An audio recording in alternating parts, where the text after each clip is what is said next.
राजस्थान के शेखावाटी के सीकर जिले में स्थित है परमधाम खाटू। यहाँ विराजित है खाटू श्याम जी। खाटू का श्याम मंदिर बहुत ही प्राचीन है। यहाँ पर प्रतिवर्ष फाल्गुन माह शुक्ल षष्ठी से 12 तक यह मेला लगता है। श्याम बाबा की महिमा का बखान करने वाले भक्त राजस्थान या भारत में ही नहीं बल्कि दुनिया के कोने कोने में मौजूद है। आओ जानते हैं कि कौन है बाबा खाटू श्याम जी, क्या है उनकी कहानी। खाटू श्याम जी भगवान श्री कृष्ण के कलयुगी अवतार है। महाभारत के भीम के पुत्र घटोत्कच और घटोत्कच के पुत्र बर्बरिक थे।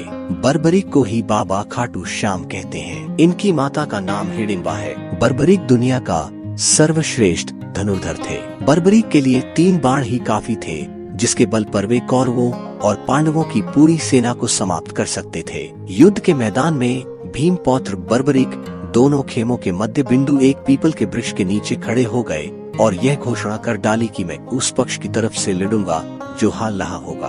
बर्बरिक की इस घोषणा से कृष्ण चिंतित हो गए। भीम के पौत्र बर्बरिक के समक्ष जब अर्जुन तथा भगवान श्री कृष्ण उसकी वीरता का चमत्कार देखने के लिए उपस्थित हुए, तब बर्बरिक ने अपनी वीरता का छोटा सा नमूना मात्र ही दिखाया। कृष्ण ने कहा कि यह जो वृक्ष है, इसके सारे पत्तों को एक ही तीर से छेद दो तो मैं मान जाऊंगा।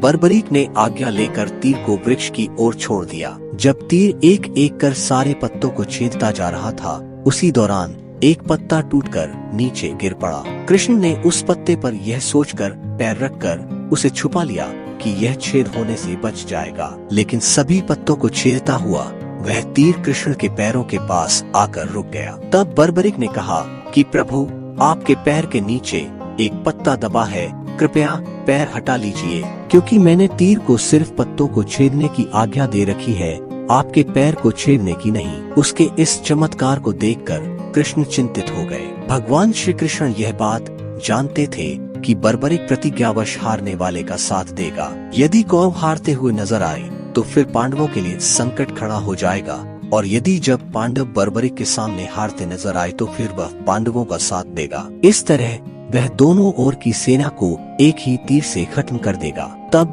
भगवान श्री कृष्ण ब्राह्मण का भेष बनाकर सुबह बर्बरिक के शिविर के द्वार पर पहुंच गए और दान मांगने लगे। बर्बरिक ने कहा, मांगो ब्राह्मण, क्या चाहिए। ब्राह्मण रूपी कृष्ण ने कहा कि तुम दे न सकोगे, लेकिन बर्बरिक कृष्ण के जाल में फंस गए और कृष्ण ने उससे उसका शिश मांग लिया।